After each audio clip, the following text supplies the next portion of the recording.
S, வீடு, schools, hotels, store room இங்கெல்லாம் partition wall கட்டணும்னாலும் இப்போ பில்டிங் ஓனர்ஸோட first choice Renocon Rapid Wall Panels. No compromise. உங்க சைடுலயும் எங்க சைடுலயும். It's a GT promise. GT Holidays, South India's #1. அந்த கூட்ட நெரிசல்ல இந்த குழந்தைகள் நீங்க அழைச்சிட்டு போனீங்க அப்படின்னு நிறைய பேர் கமெண்ட்ஸ் எல்லாம் வச்சிருந்தாங்க. அதுக்கப்புறம் இவங்களுக்குலாம் இப்படிதான் மனசு கொஞ்சம் நொந்து வந்திருக்காங்க. எப்படி சொல்றது, இப்போ வரைக்கும் அந்த பேட் கமெண்ட்ஸ் இன்னுமே ஒழியல. இப்போ வரைக்கும் வந்துகிட்டே தான் இருக்கு. இன்னும் தற்கொலை அப்படி இப்போ விஜய் வந்து சிஎம் ஆயிட்டாங்க. ஆனா இருந்தாலும் சோ இப்போ அவர் சிஎம் ஆயிட்டாங்க. சோ எப்படி இருக்கு இப்போ ரொம்ப சந்தோஷமா இருக்கு. சிஎம் ஆயிட்டாரு. என்ன அவர் கையில ஒரு பேர் வைக்க முடியல. என் பையன் பேரு எல்லாம் சொன்னாங்க, கமெண்ட்ல கேட்டாங்க, உன் பையனுக்கு நீ பேர் வைடா அப்படின்னு சொன்னாங்க. இல்ல அது அந்த டைம்ல விஜய் அவர்கள் பேர் வச்சாதான் வைப்பேன், என் பையனுக்கு பேரே வைக்க மாட்டேன் அப்படின்லாம் சொன்னீங்க. அண்ட் இப்போ அவரு முதல்வர் விஜய் அவர்கள் அப்படிதான் எங்க கிட்டக்க போனாங்க. என்ன இப்போதான் கிட்டக்க போனாவே எல்லாம் பக்கத்துல விட மாட்டாங்க. அந்த கரூர் விஷயம் நடந்துச்சுல, அந்த கிட்டக்க போனாவே. எப்படி இருந்தது அவருக்கு பதவி இருக்கிற அன்னைக்கு, சி ஜோசப் விஜய் எனும் நான் அப்படின்னு அவர் சொல்லும் பொழுது எப்படி இருந்தது? செம்ம ஹாப்பியா இருந்துச்சுங்க. ஓப்பனா சொல்றேனால எப்படி சொல்றது, நான் இன்ன வரைக்கும் யாருக்கும் ஓட்டே போட்டது கிடையாது. ஓப்பனாவே சொல்றேன், எனக்கு இன்ன வரைக்கும் யாரோட ஓட்டே ஐடியா கிடையாது. விஜய் வந்து நிக்கிறாரு சொல்ல கூட ஓட்டி டக்குறது அப்ளை பண்ணி நான் 2 பேர் போட்டு ஓட்டு போட்டாச்சு. இவ்வளவு ஜெயிப்பாங்கன்னு உங்களுக்கு கான்ஃபிடன்ட் இருந்ததா? ஜெயிப்பாங்க அப்படின்றது ஜெயிப்பாங்கன்னு இருந்தது, ஆனா இவ்வளவு கான்ஃபிடென்ட்டாலாம் இல்ல.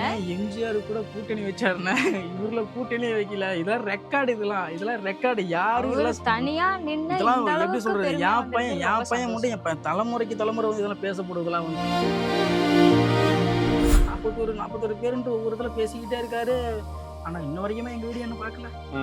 தளபதி விஜய் இன்ன வரைக்குமே பாக்கல. சிஎம் சார் இன்ன வரைக்குமே அது ஒண்ணுதாங்க எங்களுக்கு வருத்தம், வேற எந்த வருத்தம். எங்க பையன் இறந்தன்னு காட்டுது, இன்னை வரைக்குமே எங்க வீடியோ அவங்களுக்கு ரீச் ஆகவே இல்லை.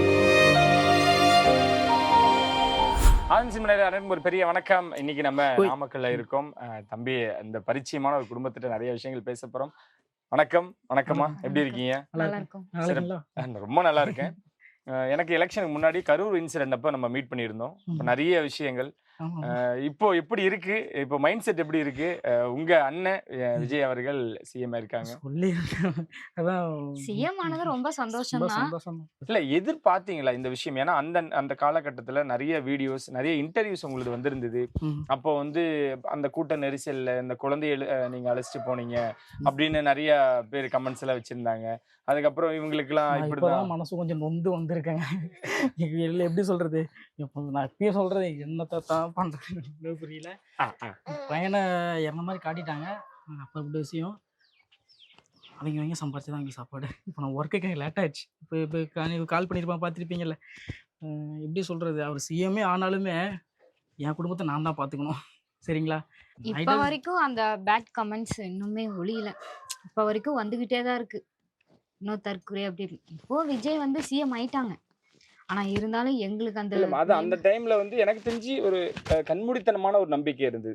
தாவேக்காவை பத்தியோ இல்ல விஜய் அவர்களை பத்தியோ ஏதாவது பேசினாலுமே அப்ப தம்பியோட ரியாக்ஷனா இருக்கட்டும், ரிப்ளைவா இருக்கட்டும், எப்படி இருந்ததுன்னு நம்மளுக்கு தெரியும். சோ இப்போ அவர் சிஎம் ஆயிட்டாங்க. சோ எப்படி இருக்கு இப்போ பாக்கும்போது? சிஎம் ஆயிட்டாரு. என்ன அவர் கையில ஒரு பேர் வைக்க முடியல. என் பையன் பேரு எல்லாம் சொன்னாங்க, கமெண்ட்ல கேட்டாங்க, உன் பையனுக்கு நீ பேர் வைடா அப்படின்னு சொன்னாங்க. என் பையன் பேரு இன்பா, கதிர் என்கிற இன்பான் பேர் வச்சுட்டேன். எப்படி சொல்றது, உனக்கு வந்து விஜய் தான் பேர் வைக்கணுமா, ஏன் நீ உங்க அம்மா அப்பா இல்லையா அப்படின்னு சொன்னாங்க. அதையும் சொன்ன மாதிரி அவங்க மக்கள் சொல்ற மாதிரி என்ன கேட்டேன் நான். என் பையன் பேர் இன்பான் நானே பேர் வச்சுட்டேன். இதுக்கு மேலேயும் பேட் கமெண்ட் வருமா அப்படின்னா இதுக்கு மேலே என்ன சொல்றது நான். இல்ல அது அந்த டைம்ல விஜய் அவர்கள் பேர் வச்சாதான் வைப்பேன், என் பையனுக்கு பேரே வைக்க மாட்டேன் அப்படின்லாம் சொன்னீங்க. அண்ட் இப்போ அவரு முதல்வர் விஜய் அவர்கள் அப்படிதான் எங்க கிட்டக்க போனாங்க. என்ன இப்போதான் கிட்டக்க போனாவே எல்லாம் பக்கத்துல விட மாட்டாங்க. அந்த கரூர் விஷயம் நடந்துச்சுல, அந்த கிட்டக்க போனாவே விடுறது இல்லை, யாரும் எதுவும் பண்றது. அதனால எனக்கும் வேணாண்டா அப்பா சாமி அப்படின்னு சொல்லிட்டு எனக்கு தெரியும் நீங்க எவ்வளவு தூரம் அவருக்கு ஆதரவு கொடுத்தீங்க, எவ்வளவு பேசிட்டு இருந்தீங்க அப்படின்றது. எப்படி இருந்தது அவருக்கு பதவி இருக்கிற அன்னைக்கு, சி ஜோசப் விஜய் எனும் நான் அப்படின்னு அவர் சொல்லும் பொழுது எப்படி இருந்தது? செம்ம ஹாப்பியா இருந்துச்சுங்க. ஓப்பனா சொல்றேனால எப்படி சொல்றது, நான் இன்ன வரைக்கும் யாருக்கும் ஓட்டே போட்டது கிடையாது. ஓப்பனாவே சொல்றேன், இன்ன வரைக்கும் என்கிட்ட ஓட்டு ஐடியா கிடையாது. விஜய் வந்து நிக்கிறாரு சொன்னாலும் கூட ஓட்டு டக்குனு அப்ளை பண்ணி நானும் 2 பேரும் போட்டு ஓட்டு ஓட்டு போட்டாச்சு. எங்க அப்பா விஜய்க்கு தான் முதற்கொண்டு first எங்க ஓட்டே அப்பாவுக்கு என்ன நாங்க சொல்றாரு, ஓட்டு போற இடத்துல போயிட்டு உள்ள கேக்குறாராமா, இந்த விசில் எங்க இருக்குது, இந்த விசிலு அந்த விசிலு காட்டுங்கன்னு சொல்லிட்டு உள்ள இருக்கிறவங்க சிரிக்கிறாங்களாமா. அந்த விசிலுக்கு தான் குத்திட்டு வந்தேன், இந்த டிஎம்கேக்குல போட மாட்டேன் அப்படின்னு சொல்லிட்டு பண்ணிட்டு எங்க அப்பா அது அங்க ஃபன் பண்ணிட்டு வந்திருக்காரு எங்க அப்பா. ஓகே. அப்படி வந்துட்டு அப்புறமேல அதான் வந்துட்டு தளபதி ஆயிட்டாரு, தளபதி வந்து சிஎம் ஆயிட்டாரு, இதுக்கு மேல நான் என்ன சொல்றது. ஓகே. உங்களுக்கு எப்படி இருந்துச்சு அந்த ஒரு தருணம்? அவரு அந்த ஜோசப் விஜய் எனும் நான் அப்படின்னு அது பதவி ரொம்ப ஏற்கும் ஹாப்பி தான். சொல்ல முடியாத ஒரு என்ன அந்த ஒயின் சந்தோஷம். ஷாப் தான் வந்து 717 கடை தான் வந்து சாத்திருக்காரு, மொத்தமா முடிச்சு விட்டா எல்லா குடும்பமும் நல்லா இருக்கு. அடுத்தடுத்த திட்டங்கள் அதுவும் இருக்கு. ஆனா எடுத்ததும் 717 கடைகள், குறிப்பா கோவில்கள், பள்ளிகள் இந்த மாதிரி இருக்கக்கூடிய இடங்கள்ல மூடி இருக்காங்க. சோ அதான் அந்த பதவி இருக்கிற அன்னைக்கு நீங்க என்ன பண்ணீங்க? எங்க பாத்தீங்க? எப்படி இருந்தது? டிவில தான் பார்த்தோம். ஆனா இருந்தாலும் வீட்லயே கொஞ்சம் ஒரு நாமக்கல்ல செலிப்ரேஷன் பாத்தீங்கன்னா மாதிரி. பழைய பஸ் ஸ்டாண்ட் இருக்கு, பழைய பஸ் ஸ்டாண்ட்ல இப்ப 3 ஒயின் ஷாப்பும் காலி பண்ணிட்டாங்க. ஓகே. இப்ப பாத்தீங்கன்னா இந்த ஒரு காவேரி ஒயின் ஷாப் ஒன்று இருக்குது, அதையும் சீல் அடிச்சு விட்டா நல்லா இருக்கும்னு நினைக்கிறேன். அது காவேரி ஒயின் ஷாப் ஒன்று இருக்கு, அப்புறம் அஞ்சு மரக்கடை பார் ராமலிங்க காலேஜ் இருக்கு, அதுக்கு ஆப்போசிட்ல ஒரு மரக்கடை பார்னு ஒன்று இருக்கு, அங்கேயும் அந்த ஒயின் ஷாப் காலி பண்ணி விட்டா போதும். அப்புறம் இங்க பாத்தீங்கன்னா திருச்சி ரோட்ல அந்த பாளையம் தெரியுங்களா, பாளையம் பக்கத்துல ஒரு ஒயின் ஷாப் இருக்கு. எல்லா ஒயின் ஷாப்பும் எனக்கு தெரியும், இல்லைன்னு சொல்ல, எதுக்கிட்ட இப்போ ரொம்ப குடியார நாட்டுக்கு அப்படின்னு பேசிட போறாங்க. அந்த எல்லா ஒயின் ஷாப்பும் முடிச்சு கட்டிட்டு தான் போதும். பாவம் நிறைய குழந்தை நிறைய பேர் கெட்டு போறாங்க. அதான் மிக விரைவில் அது நடக்கும். தான் சொன்ன மாதிரி அடுத்த திட்டங்கள் தான். ம். ஸோ அதான் இப்போ எப்படி இருக்கு? சேஃபா இருக்கா? ஏன்னா சிஎம் ஆயிட்டாங்க, விசில் ஜெயிச்சிட்டாங்க. விசில் இவ்வளவு ஜெயிப்பாங்கன்னு உங்களுக்கு கான்ஃபிடென்ட் இருந்ததா? ஜெயிப்பாங்க அப்படின்றது தெரியும். ஜெயிப்பாங்கன்னு இருந்தது. ஆனா இவ்ளோ ஜெயிப்பாங்கன்றது- கான்ஃபிடென்ட்டாலாம் இல்ல.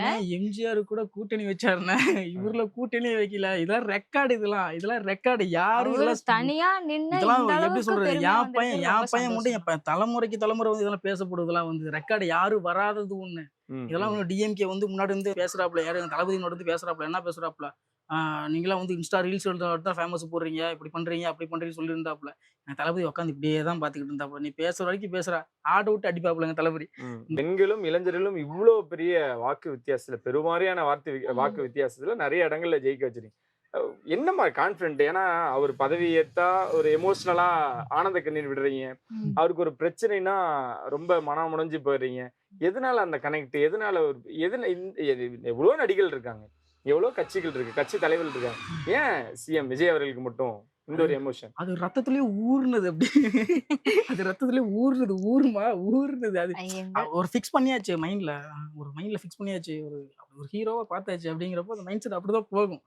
அது பெண்களா இருந்தாலும் சரி, ஆண்களா இருந்தாலும் சரி. எப்படி சொல்றது, கூட பிறக்காத அண்ணன் ம், ம். அப்படின்னு சொல்லலாம். அப்படின்னு என்ன இப்போ சிஎம் ஆயிட்டாரு, நான் தான் பேரு நீயே வைடா அப்படின்னு சொல்லிட்டாங்க, நானே வச்சுட்டேன். இன்ன வரைக்குமே சிஎம் வரைக்கும் இத்தனை வீடியோ 41 பேருன்ட்டு ஒவ்வொரு இதுல பேசிக்கிட்டே இருக்காரு. ஆனா இன்ன வரைக்குமே எங்க வீடியோ என்ன பார்க்கல. தளபதி விஜய் இன்ன வரைக்குமே பார்க்கல. சிஎம் சார் அதே இன்ன ஒண்ணு, வரைக்குமே அது பார்க்கல. ஒண்ணுதாங்க எங்களுக்கு வருத்தம். வேற எந்த வருத்தம்? எங்க பையன் இறந்தன்னு காட்டுது, இன்னை வரைக்குமே எங்க வீடியோ அவங்களுக்கு ரீச் ஆகவே இல்லையா. அவர் பார்க்கவே இல்லையா? எவ்வளோ வீடியோஸ் பாக்குறாங்க. டிஎம்கே பத்தி நிறைய பேட் கமெண்ட்ஸ் எல்லாம் நிறைய வந்து வீடியோ எல்லாம் போட்டு அதெல்லாம் அவர் பாக்குறாரு. ஒரு ஜஸ்ட் ஒரு குழந்தை, பச்சை குழந்தை, கிட்டத்தட்ட 3 மாச குழந்தை இருக்குமா, 3 மாச குழந்தை இறந்துட்டாங்க அப்படின்னு சொல்லி சொன்னாங்க. அப்புறம் அந்த வீடியோ ஏன் பார்க்கல? எங்களுக்கு அதுவும் ஒண்ணுதான் வருத்தம், வேற எதுவுமே இல்ல. இன்ன விஜய் வரைக்கும் மேல views அப்படின்னு எந்த போறீங்களா? வருத்தமும் கிடையாது. ஆனா அவர் சிஎம் ஆனது எங்களுக்கு சந்தோஷம் தான். ஆனா அந்த ஒரு வீடியோ மட்டும் ஏன் பார்க்கல? அதுதான் இன்னை வரைக்கும். இப்ப நாங்க நடந்து போனா கூட உங்க பையன் இறந்துட்டானா அது உண்மையா அப்படின்னு எங்களை கேக்குறாங்க. அது இதுல எங்களுக்கு வந்துங்க இன்னை நம்ம வரைக்கும் மொத்தம் குத்திக்கிட்டே சொல்லுவோம். இருக்கு. என்னமோ என்ன சொன்ன நினைச்சுக்கிறாங்க, நடா அவங்க வந்து பையனை அந்த மாதிரி காட்டிட்டாங்க அப்படின்னு சொல்லி பையனை வச்சு ஃபேமஸ் ஆகலாம் பாக்குறாங்க விளம்பரம் அப்படின்னு பேசிட்டு இருக்காங்க. நான் ஒரு சேனல் ஒன்று வச்சிருக்கேன், வி கதிர்னு, எனக்கு ஒரு சேனல் இருக்கு. என்னோட வியூஸ்லாம் போகும். நான் இதுக்கு முன்னாடியே ஃபேமஸ் ஆயிட்டேன். நான் இதுக்கு முன்னாடி நானே ஒய்ஃபும் வந்து சேனல் ஒன்று வச்சிருக்கோம், இன்ஸ்டால வச்சிருக்கோம். அங்க வீடியோஸ் நிறைய போட்டிருக்கீங்க, நிறைய videos இன்ஸ்டாலயும் போட்டிருக்கேன். இருக்கு, யூடியூப்லயும் இருக்கு. எல்லாமே நான் வச்சிருக்கேன். அதை வச்சுக்கிட்டு நான் யதார்த்தமா கொண்டு விஜய் கொண்டு போயிட்டு அவர்கிட்ட கொண்டு போய் பேர் வைக்கணும் எடுத்துட்டு போயிட்டு இப்படி கொண்டு போய் என் குழந்தை இறந்து கட்டும் இப்படி ஒரே வீடியோ பார்க்க சொல்றான். ஒரே வீடியோல ஃபேமஸ் ஆயிட்டியாடா தமிழ்நாடு ஃபுல்லா. இது மன உளைச்சல். இது ஒவ்வொரு நாளும் பாக்குறப்ப இது மன உளைச்சல். அது யாரும் புரிஞ்சுக்க மாட்டேங்கிறாங்க. ஒரு வீடியோல நீ ஃபேமஸ் ஆயிட்டா அப்படின்னா, ஒரு வீடியோ ஃபேமஸ் என் பையனை இறந்த மாதிரி கட்டிட்டாங்க. நான் வந்து பேடா தான் வந்து நான் ட்ரெண்ட் ஆயிருக்கேன்னு விழிச்சு, நான் வந்து இதெல்லாம் ட்ரெண்டாக கிடையாது. ட்ரெண்டான வீடியோ நிறைய இருக்கு. இல்ல ஆக்சுவலா அந்த வீடியோல கூட அந்த நேரத்துல கூட நீங்க எங்கேயுமே சொல்லல, எல்லாரும் பார்த்துட்டு அப்படி அவங்க ப்ரொஜெக்ட் பண்ண விஷயம் தான் அது இல்ல அப்படின்றத நிறைய விளக்கங்கள் கொடுத்தீங்க. அது இன்ன வரைக்கும் கண்டினியூ ஆயிட்டே இருக்கா? நீங்க சொன்ன மாதிரி இவ்வளவு வரைக்கும் பேட் கமெண்ட்ஸா இருக்கட்டும், பாக்குறவங்களா இருக்கட்டும், எல்லாரும் இன்னும் அதை தான் கேக்குறாங்களா? இருக்கு. இப்ப கூட என் ஃப்ரெண்டு, என் மாப்பிள்ள பைரவன் ஒருத்தர் இருக்கிறான். அவன் எடுத்து ஒரு 3 வாரத்துக்கு முன்னாடி வீடியோ எடுத்து போட்டு விட்டான். இந்த இடத்துல ஒரு இன்டர்வியூ எடுத்து எடுத்துட்டு போனீங்கல்ல, அப்படி எப்படி என் பையன் அப்படி பேசுகிற மாதிரி இருக்கிறப்ப ஒரு மாதிரி இது பேசி திட்டி என் பையன் வந்து என்னை திட்டுற மாதிரி போட்டிருந்தாங்க. ஆனால் இன்னொரு வீடியோ என் ஃப்ரெண்ட் அனுப்பிச்சி விட்ருந்தான். நல்லபடியாக வந்து பையன் அவன் கமெண்ட் அந்த கமெண்ட் நல்லா தான் வந்துச்சு. ஒரு வீடியோ கமெண்ட்ல இப்படியும் வருது, ஒரு வீடியோ கமெண்ட் இப்போ தப்பாகவும் போடுறாங்க. அதை பற்றி எனக்கு இது நானும் மீடியா ஃபீல்டில் தான் இருக்கேன். நானும் வந்து இன்ஸ்டா பேஜ் வச்சுருக்கேன். எனக்கு அப்படிங்கிறப்ப இதை பெருசாக எடுத்துக்கல. விஜய் சிஎம் ஆயிட்டாப்ல. ஒரு டைமாச்சும் அவர் நான் பார்க்கணும். என் பையனை கூட்டிட்டு போயிட்டு அவர்கிட்ட பேசணுன்ட்டு ஆசையாக தான் இருக்குது. அது சீக்கிரமா நடக்கும். ஆனா கதிர் ஃபேமிலி வந்து இவ்வளோ தூரம் ஃபேஸ் பண்ணிருக்கீங்களே, அது ஒரு மன உளைச்சல் இன்ன வரைக்கும் கொடுக்குதாமா? அது இன்ன இருக்கா? வரைக்கும் எங்களுக்கு இருந்துகிட்டே இருக்கு. எப்படி சொல்றதுங்க, அந்த சந்தோஷமா இருக்கட்டும், துக்கமா இருக்கட்டும், எங்களை அந்த பையனை என் குழந்தைய பாக்குறப்போ எனக்கு அந்த ஒரு விஷயம் ஞாபகம் வந்துகிட்டே இருக்கும். ம், ம். இந்த அளவுக்கு கொண்டு வந்து விட்டுட்டாங்களே அப்படின்னு. நாங்க போனது ஒரு தாட். ஆனா நாங்க அந்த இடத்துல இருக்கவும் இல்லை, நாங்க வந்துட்டோம். ஆனா இப்ப வரைக்கும் அது அந்த தாட் போய்கிட்டே இருக்கு. அது இனி மீளுமா இது இன்னும் தொடருமான்னு எங்களுக்கு தெரியல. ஆனா ஆனால் கடைசி இருந்தாலும் வரைக்கும் இதோட ட்ரோல் முடிச்சுக்கணும்னு நான் பண்ணிட்டு கேட்டுக்கிறேன். இதை வச்சு ட்ரோல் பண்ணிட்டு தான் இருப்பாங்க. தயவு செஞ்சு சொல்கிறேன், என் பையன் நல்லா தான் நான் வச்சுருக்கேன். தயவு செஞ்சு ஓப்பனாக சொல்கிறேன்னா, இதுக்கு மேலே என் பையனை வச்சு யாரும் ட்ரோல் பண்ணாதீங்க தயவு செஞ்சு. அப்படி ட்ரோல் பண்ணணும்னு நினச்சிங்கன்னா நானே வைஃபை வீடியோ பண்ணுவோம். அதை வச்சு ட்ரோல் பண்ணுங்க. தயவு செஞ்சு என் பையன் இறந்த மாதிரி வந்து உள்ளுக்குள்ள கொண்டு வர வேணாம். பாவம் வளர்ற பையன் பிஞ்சு குழந்தை. எனக்கு கொஞ்சம் இன்னொரு 10 வருஷம் போணுச்சுன்னா, ஏப்பா என்னை கொண்டு போயிட்டு சாப்பிட்ற மாதிரிலாம் கட்டிடுவீங்கப்பா அப்படின்னு சொல்லிட்டு அந்த பையனை மூஞ்சில் காயத்து போவானே. ஏமா என்ன மாதிரியே தான் நான் எங்கே சண்டைக்கு போனேன் அதே மாதிரி தான் என்கிட்ட சண்டைக்கு அடிக்க வரேன். என்னைய பயமா இருக்குல்லண்ணா எனக்கு. எனக்கு இன்னொரு 10 வருஷம் 15 வருஷம் போயிருச்சு அப்படின்னா அவன் என்ன பண்ணுவான், என்னை கொண்டு போயிட்டு ஒரு இடத்துல காட்டி இப்படி பண்ணியிருக்கியாப்பா அப்படின்னு சொல்லிட்டு எனக்கு ஒரு வார்த்தை கேட்டால் நான் எங்கே போகிறது, மூஞ்சி கொண்டு போய் வச்சுக்கிறது. அதுக்கு நீ இருக்கிற செத்தே போயிடலாம். நான் அப்படிலாம் காட்டக்கூடாது. என்ன எல்லாமே ஒருத்தர் இப்போ நியூஸ் நிறையா சேனல் இருக்குது. ஒரு சேனலில் இப்போ ஒவ்வொரு சேனல் நல்லா எடுத்துகிட்டு போனாங்க. ஒவ்வொரு சேனல் நல்லா இன்டர்வியூ கொடுக்குறோம், அவங்க கொண்டு போயிட்டு பேடாக கொண்டு போய் கொடுத்து விட்டுறாங்க. அவங்க ஒரு மாதிரி பண்ணி விட்டுறாங்க. பண்ணி விட்டாங்க, என்ன பண்றது. ஓகே, அதுல இருந்து கண்டிப்பா கடந்தா வரணும். சீக்கிரமா நீங்க அதுல இருந்து மீண்டு வரணும் அப்படின்னு நான் இது பண்ணிக்கிறேன். தம்பி இப்ப எப்படி இருக்கான்? தம்பி பாக்குறவங்கள எப்படி பாக்குறாங்க? ஏன்னா இந்த ஒரே நைட்ல இது பாசிட்டிவா நெகட்டிவ் நிறைய விஷயங்கள் இருக்கு. ஆனா இப்ப பாக்குறவங்க எல்லாம் தம்பி டேய் உன்னையாடா அப்படிலாம் காமிச்சிட்டாங்க அந்த மாதிரியும் கேக்குறாங்களா? அது என்ன சொல்றாங்க, ஒருத்தன் என்ன கேக்குறாங்க, ஆயுஸ் கட்டிடா உன் பையனுக்கு அப்படிங்கிறாங்க. உன் பையனுக்கு ஆயுஸ் கட்டிடா குர்ரா அப்படிங்கிறாங்க. அவங்க சொல்றாங்க. ஆனா என் மனசு எவ்வளவு இன்னும் வேதனையா தானே இருக்கு. அதை எப்படின்னா மறக்க முடியும்? அடுத்த பையனா இது சும்மா நான் தவிட்டுக்கா வாங்கிட்டு வந்தேன். என் பையன் இல்லை, இறந்த மாதிரி காட்டேன். அது என்ன பண்றது, இறந்து போனா கூட போனா ஒரு வருஷம் நினைச்சு 2 வருஷம் பார்த்துட்டு விட்டுறலாம். கண்ணுக்கு எதிராக இருக்கிறப்ப என் பையனை சாகிற மாதிரி காட்டி விட்டு இன்னைக்கு வந்து என் பையனை இருக்கிறப்பெல்லாம் பார்த்துக்கிட்டு நோண்டி சும்மா என் ஃப்ரெண்டு எவனாவது எங்க இருந்தாவது ஒருத்தர் எந்த ஊர்ல இருந்து ஒருத்தன் வீடியோ ஷேர் பண்ணி விடுவான். எனக்கு எந்த ஊர்ல இன்ஸ்டால அப்படி ஷேர் பண்ணி விடுவான். ப்ரோ இது நீங்க தானே ப்ரோ அப்படிங்க. தயவு செஞ்சு கம்முன்னு இருக்கடா, கொஞ்சம் ஏன்டா அப்படி இம்சை பண்றீங்கன்னு சொல்லிட்டு நான் ரிப்ளை கூட பண்ண மாட்டேன். நான் கம்முன்னு விட்டுருவேன். இந்த வேற வீடியோ எடுத்துட்டு பண்ணா கூட ரிப்ளை பண்ணலாம். இந்த வீடியோ என் பையன் இறந்த மாதிரி காட்டுற வீடியோ இந்த வீடியோ ரிப்ளை பண்ண முடியுமா ப்ரோ சொல்லுங்க. இதன் மூலியமா இங்க பார்க்கக்கூடிய நண்பர்களா இருக்கட்டும், இல்ல கமெண்ட் பண்றவங்களா இருக்கட்டும், அவங்களுக்கு என்ன சொல்ல விரும்புறாரு கதிர் ஃபேமிலியும்? என்ன சொல்ல விரும்புறாரு? இதுக்கு மேலே அதை வச்சு ட்ரோல் பண்ணானா நாங்க சொல்றோம். ட்ரோல் பண்ண வேணாம். அந்த இப்பதான் வந்திருக்காரு. இல்ல நீங்க தான் வந்து அந்த டைம்ல விஜய்க்காக கண்மூடித்தனமா சப்போர்ட் பண்ணீங்க. அந்த நேரத்துல அவருக்கு பாசிட்டிவாவோ அவர் சம்மந்தப்பட்டவோ யார் போட்டாலும் அவங்களுக்கு எதிராக இருக்கக்கூடியவங்க கமெண்ட்ஸ் நிறைய போட்டிருந்தாங்க. அது குறிப்பிட்ட ஒரு சிலர் தான் பண்ணாங்கன்னு உங்களுக்கு சொல்றேன். நான் இப்பயும் சொல்றேன், நான் டிவிக்கு தொண்டன் தான். நான் இப்பயும் சொல்றேன், விட்டுலாம் கொடுக்க மாட்டேன். நான் இப்பயும் சொல்றேன், டிவிக்கு தொண்டன் வந்து இந்த மாதிரியான விஷயங்கள் நடந்திருக்கு அப்படின்னு விலகலாம் இல்ல.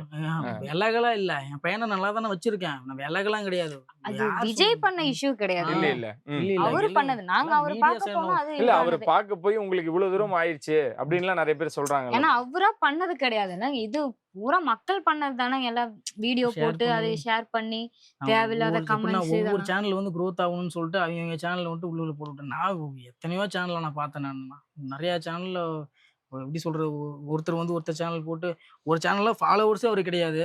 என் வீடியோ போட்டு மில்லியன் கணக்கில் போயிருச்சு, வியூஸ் போயிருச்சு. அது ஃபாலோவர்ஸ் பார்த்தா குழந்தைய வச்சு இவ்வளவு தூரம் ஃபேமஸ் ஆயிருக்காங்க. நிறைய சேனல் ட்ரோல் பண்றாங்க. அத வச்சு அவ்வளவா ஃபேமஸ் ஆகல. ஒரு பச்சை அதெல்லாம் விடுங்கண்ணா, அதெல்லாம் விடுங்க, அதெல்லாம் வேணாண்ணே. இப்ப யாருன்னா எங்க தொகுதியில வந்து யாரு திலீப் தான் நிக்கிறாப்ல எம்எல்ஏ. அந்த மனுஷனை பத்தி கொஞ்சம் கேளுங்க. சொல்லலாம்.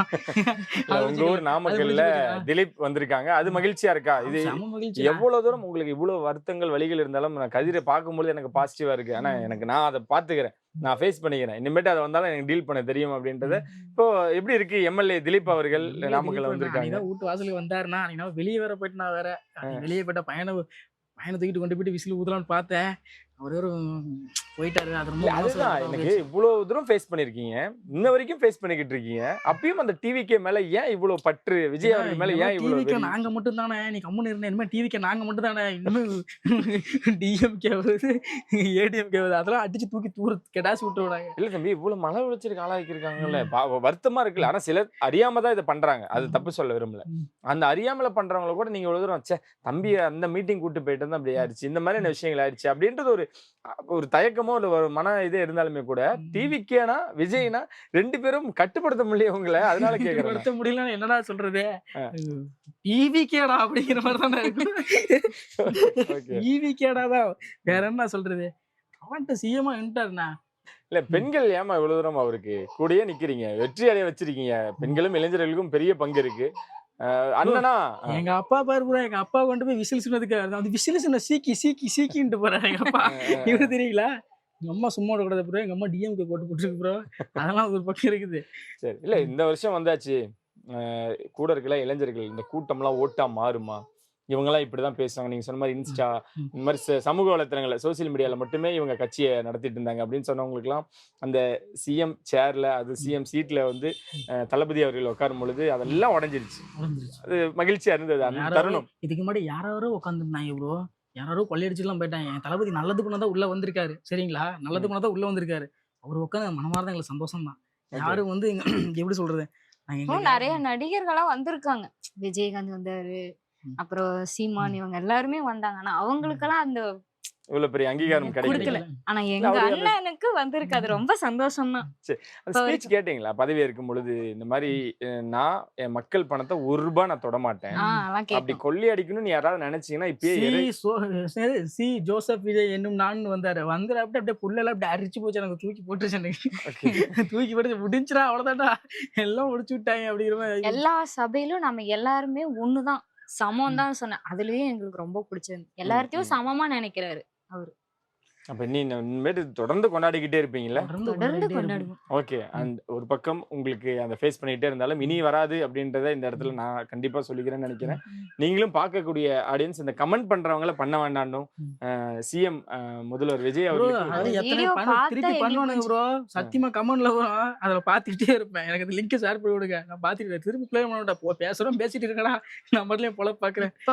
இப்ப பேசுற வீடியோக்கு கண்டிப்பா கமெண்ட்ஸ் வந்துகிட்டே இருக்கு. சரி, எனக்கு பர்சனலா ஒரு கேள்வி இருக்கு. ஏன் நடுவுல அந்த வீடியோஸ் எல்லாம் கம்மியாயிருச்சு? ஆக்டிவா இல்லாம இருந்தீங்களா? என்ன நடந்துச்சு? என்ன ஆச்சு? இல்ல இதனாலேயே நீங்க அந்த வீடியோஸ் எல்லாம் ஸ்டாப் பண்ணிட்டீங்களா?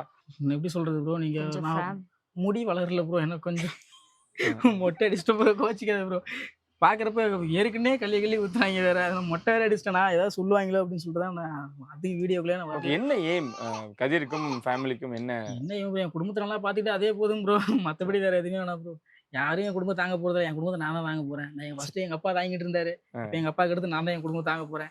அது ஒண்ணு மட்டும் போதும் ப்ரோ, அதெல்லாம் வீடியோ எல்லாம் பண்ணுவோம் ப்ரோ, அவ்வளவுதான். இன்னும் ஒரு 1 மந்த் டைம், 1 மந்த் ரிலீஃப் ஆயிருவேன், அதுக்கப்புறம் வீடியோ பண்ண ஆரம்பிச்சிடுவேன். சூப்பர். அதுக்கும் உங்களோட என்னோட வாழ்த்துக்கள் உங்களுக்கு நான் தெரிவிச்சேன். ஏன்னா நிறைய வீடியோஸ் பார்த்திருக்கேன். அந்த வீ கதிர்னு ஒரு இன்ஸ்டா பேஜ் வச்சிருக்கேன் ப்ரோ, அப்படி வரணும்னா அது உள்ளுக்குள்ள வந்தாச்சு ஒரு ஃபாலோ கொடுத்துருவாங்க, திட்ட சொல்லுங்க ப்ரோ. நீங்க நிறைய வீடியோஸ் போடுங்க, கண்டிப்பா அவங்க தொடர்ந்து உங்களுக்கு சப்போர்ட் பண்ணிக்கிட்டே இருப்பாங்க. முதல்வர் அவர்களுக்கு ஒரு வாழ்த்து சொல்லிருங்க, ஃபேமிலியா தம்பியா சொல்லிருங்க. பாசிட்டிவா கமெண்ட் பண்றவங்க அதை பண்ணிட்டே இருக்கட்டும், அந்த நெகட்டிவா கமெண்ட் பண்றாங்கல்ல, நெகட்டிவா கமெண்ட் பண்றவங்க அதுக்கும் டைம் எடுத்து பண்றாங்க தெரியுங்களா, பண்றவங்க பண்ணிட்டு ஒன்றும் பிரச்சனை இல்லை. அந்த மனசுதான் நெகட்டிவா பண்றவங்களுக்கு ஒரு நன்றியை போட்டுரும், எதிர்ப்பு தெரிவிக்க வேண்டாம். நல்லா இருக்கட்டும், திட்டிட்டு போய் யாராரோ திட்டாங்க, நீங்க தான் திட்டி. என்ன சொல்றேன்னா, மனமார்ந்த நன்றி எங்க விஜய் அண்ணனுக்கு, மனமார்ந்த ரொம்ப நன்றி. ஆனா இப்போ இன்னொரு டைம் நாங்க மீட் பண்றப்போ இந்த வீடியோ மட்டும் எங்களுக்கு பார்த்தா போதும். கண்டிப்பா இந்த வீடியோ அவருக்கு விஜய் நான் சந்திக்கணும், பார்க்கணும். ஏன்னா எப்படி சொல்றது, பையனை பேர் தான் வச்சுட்டேன், என் பையன் பேர் இன்பான் பேர் வச்சுட்டேன். அப்படிங்கிறப்போ சொல்ற கோரிக்கையும் இதுதான், இப்போ சொல்றதும் அதுதான். அண்ணனை வந்து நாங்க ஃபேமிலியா மீட் பண்ணணும், அவ்வளவுதான். ஓகே, ஏன்னா எனக்கு தெரிஞ்சு அது சீக்கிரம் நடக்குமா, இந்த வீடியோக்கு அப்புறம் கண்டிப்பா நடக்கலாம். எனக்கு என்ன தோணுது அப்படின்னா, நிறைய கமெண்ட்ஸ் ஃபேஸ் பண்ணிட்டீங்க, நிறைய விஷயங்கள் எனக்கு தெரியும். நீங்க எப்படி உங்க வாழ்வியல் இருக்கும், நீங்க எப்படி இருக்கீங்க அப்படின்றது எனக்கு தெரியும். அழகான குடும்பம். அன்றாடைக்கு வேலைகள் செஞ்சுக்கிட்டு, அன்னைக்கு ஒரு நாள் நாமக்கல் கூட்டத்துக்கு போயிட்டு, இன்ன வரைக்கும் தான் பார்க்குறாரு. என்ன பேசுறோன்னு கேட்குறாரு. இவருக்காக நெறைய கமெண்ட்ஸ தாங்கிக்கிட்டீங்க. கோபம் வந்திருக்கலாம், மனஸ்தாபம் வந்திருக்கலாம், நெறைய நேரம் மன உளைச்சல் ஏற்பட்டிருக்கலாம். இதுக்கெல்லாம் தீர்வா கண்டிப்பா அவர நீங்க சந்திப்பீங்க. எல்லாத்தையும் தெரியும். நான் இதுவும் மாத்தணும்னு சொல்லிடுறேன். எப்படின்னா இப்போ என் பையனை வந்து அந்த மாதிரி கடிதாங்களாண்ணே. அதனால நானும் ஒரு தப்பான வழியெல்லாம் போயிட்டேன். இப்போ அதனால எப்படின்னா நானும் ரெக்கவராகி அப்படியே வெளியே வந்துட்டு அப்படியே ரொம்ப மன உளைச்சலுக்கு ஆளாயிட்டேன். நான் தாங்க முடியல. என்ன பண்ணுறது? பார்க்குறப்பெல்லாம் இப்போ கேட்குறவங்களாம் ஒவ்வொரு மாதிரி பார்த்துட்டு மற்ற வீடியோலாம் பண்ணிக்கிறப்பெல்லாம் வீடியோ சூப்பராக பண்ணடா, ஏதோ நல்லா இருக்குடா அப்படின்னு சொல்லிட்டு இருந்தாங்க. திடீர்னு வந்து பையனை அப்படி காட்டணுன்னா அது ரொம்ப மன உளைச்சலாகி கொஞ்சம் தவறான செயல்லாம் பண்ணிட்டேன். இனிமேல் அது போக மாட்டேன். இப்போ ரெக்கவர் ஆகிட்டேன். வெளியே வந்துட்டு அதுலேருந்து இன்னும் அப்படி பண்ணக்கூடாது, பையனுக்கோசரம் பண்ணக்கூடாதுன்னு சொல்லிட்டு கம்மிட்டேன். சிறப்பு. முடிவும் அங்கதான், தீர்வும் அங்கதான் அப்படின்ற மாதிரி அழகா இருக்கீங்க. நான் அப்ப பார்த்தேன், நான் கதிர் எப்படி பார்த்தனோ அதே மாதிரி கதிர் ஃபேமிலி இருக்கணும். சமூக வலைத்தளங்கள் அப்படிதான் இருக்கும். அவங்க நீங்க சொன்னதா ஒரே விஷயம் தான். பாசிட்டிவா பண்றாங்களா அவங்களுக்காக நம்ம நிறைய விஷயங்கள் பண்ணுவோம், நெகட்டிவா பண்றாங்களா அவங்களுக்காக இன்னும் நிறைய விஷயங்கள் பண்ணுவோம். உங்களோட வளர்ச்சிக்காக பாருங்க, ஃபேமிலி பாருங்க.